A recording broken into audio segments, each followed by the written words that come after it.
Hi friends, welcome back to my channel. আজ আমি share করব দই কারি রেসিপি। আমি প্রথমে এখানে পকোড়া বানিয়ে নিচ্ছি। এখানে আমি পাতাকপি, পেঁয়াজ, কাঁচা লঙ্কা কেটে রেখেছি। এর মধ্যে আমি বেসন দিয়ে মাখিয়ে নেব।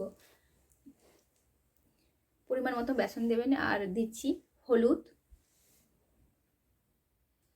হলুদ গুঁড়ো, লঙ্কা গুঁড়ো, এখানে দিচ্ছি জিরে গুঁড়ো,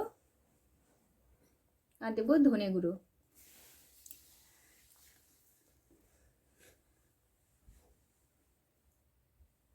আর দিচ্ছি পরিমাণ মতো লবণ, আর দেবো জোয়ান, আর দেবো বেকিং সোডা। দিয়ে এটাকে ভালো করে মিক্সড করে নেব।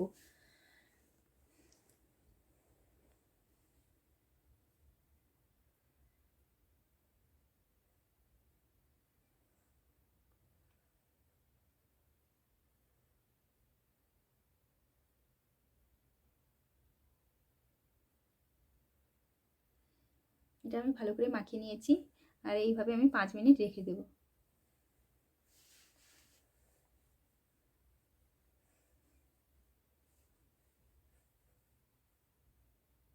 আর এখানে আমি দইটাকে ফাটিয়ে নেব।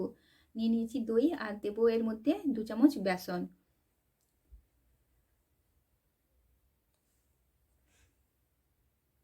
দিচ্ছি হলুদ, হলুদ গুঁড়ো, লঙ্কা গুঁড়ো, আর জিরে গুঁড়ো, আর দেবো ধনে গুঁড়ো।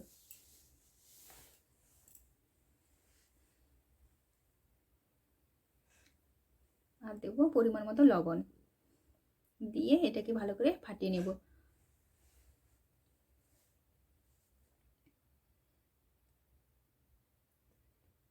অল্প অল্প জল দিয়ে দেবো। জল দিয়ে এটাকে মিক্সড করবো আছি ভালো করে।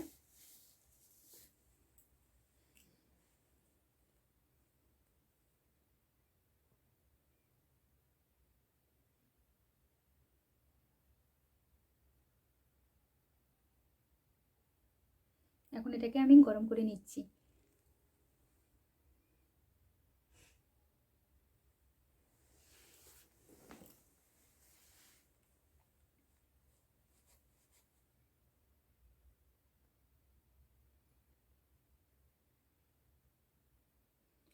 এটা ফুটতে শুরু করে দিয়েছে।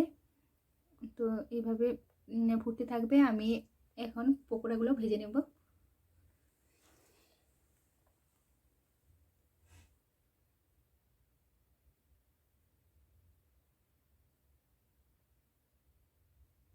এখানে আমি পকোড়াগুলো ভেজে নিচ্ছি। আর এই রেসিপিটা আমার হাজব্যান্ডের কাছ থেকে শেখা। ও খেতে ভীষণ ভালোবাসে, তার জন্য এই রেসিপিটা বানাচ্ছি।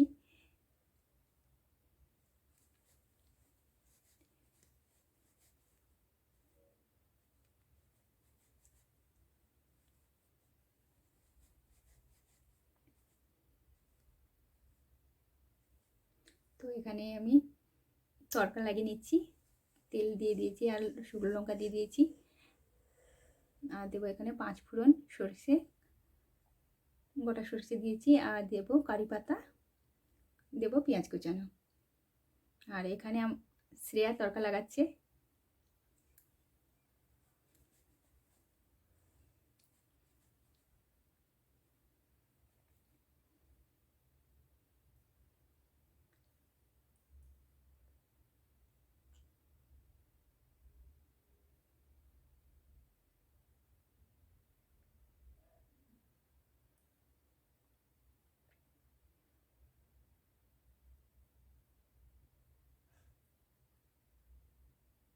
দিয়ে দিয়েছি টমেটো।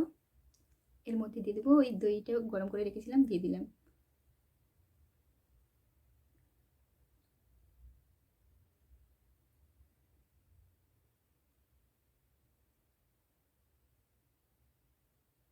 তো এটা ফুটতে শুরু করে দিয়েছি। এর মধ্যে আমি পকোড়া দিয়ে দেবো।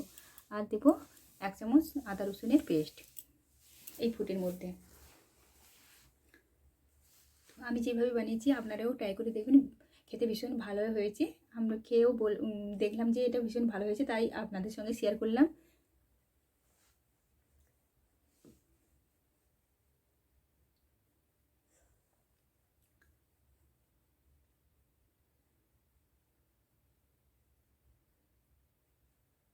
দই কারি রেসিপিটা আমার রেডি হয়ে গেছে। আপনারা সবাই সুস্থ থাকবেন, ভালো থাকবেন। ফিরে আসবো নেক্সট রেসিপি নিয়ে।